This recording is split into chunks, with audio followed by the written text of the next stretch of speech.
age, really, the clustering tombstones of cemeteries. It was not unpeopled, but the people there were old. Finally, the Dowager might be between 40 and 50.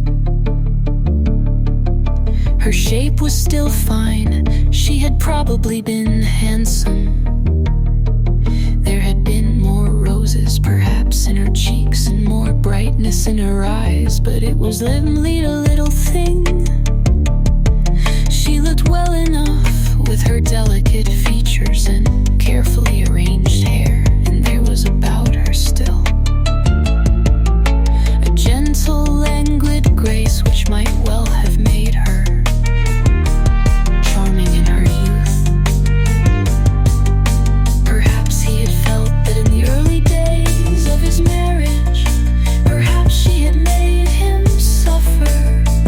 It was not impossible. He knew that some men whom he would have considered more desirable than himself had thought themselves happy to find favor in her eyes.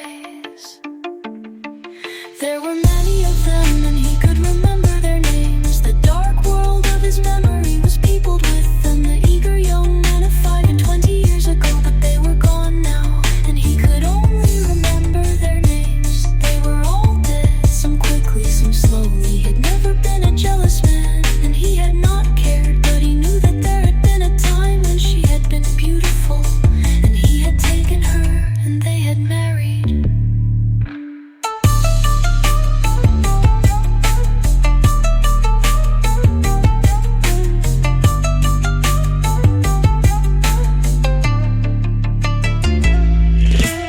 They had not been happy, and he had lived on the thought of the things that were coming.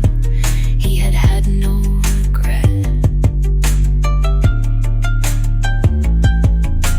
He had not regretted, for the thing was at an end now, and she was old, and he was old. He would not have cared if she had died, because he had himself now, and the last years of his life would be his own.